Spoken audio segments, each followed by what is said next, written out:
আসন্ন ত্রয়োদশ জাতীয় সংসদ নির্বাচনকে সামনে রেখে কওমি ভিত্তিক রাজনৈতিক দল জমিয়তে উলামায়ে ইসলাম বাংলাদেশের সঙ্গে 4টি আসন সমঝোতায় পৌঁছেছে বাংলাদেশ জাতীয়তাবাদী দল বিএনপি।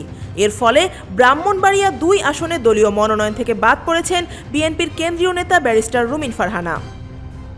মঙ্গলবার দুপুরে রাজধানীর গুলশানে বিএনপি চেয়ারপারসনের কার্যালয়ে আয়োজিত সংবাদ সম্মেলনে দলটির মহাসচিব মির্জা ফখরুল ইসলাম আলমগীর জমিয়তের সঙ্গে আসন সমঝোতার বিষয়টি আনুষ্ঠানিকভাবে ঘোষণা দেন।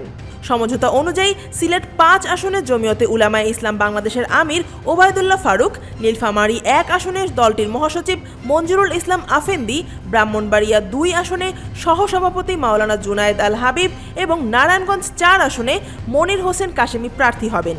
এসব আসনে বিএনপি তাদের জোট সঙ্গীকে পূর্ণ সমর্থন দেবে বলে জানানো হয়েছে। ব্রাহ্মণবাড়িয়া 2 আসনে জমিয়ত নেতা মাওলানা জুনায়েদ আল হাবিবকে সমর্থন দেওয়ার ফলে এই আসনে বিএনপির দলীয় মনোনয়ন পাননি ব্যারিস্টার রুমিন ফারহানা। তিনি সংরক্ষিত নারী আসনের সাবেক সংসদ সদস্য এবং বিএনপির সহ আন্তর্জাতিক বিষয়ক সম্পাদক হিসেবে দায়িত্ব পালন করেছেন। দলীয় মনোনয়ন না পেলেও নির্বাচনী মাঠ ছাড়ছেন না রুমিন ফারহানা। গত শুক্রবার বিকেলে ব্রাহ্মণবাড়িয়ার সরাইল উপজেলার পানিশ্বর ইউনিয়নের বিটঘর বাজারে বিএনপি চেয়ারপারসন খালেদা জিয়ার রোগ মুক্তি কামনায় আয়োজিত দোয়া ও মতবিনিময় সভায় প্রধান অতিথির বক্তব্যে তিনি স্বতন্ত্র প্রার্থী হিসেবে নির্বাচনে অংশ নেওয়ার ঘোষণা দেন। এরপর থেকেই স্থানীয় রাজনৈতিক অঙ্গনে বিষয়টি নিয়ে নানা আলোচনা ও গুঞ্জন শুরু হয়।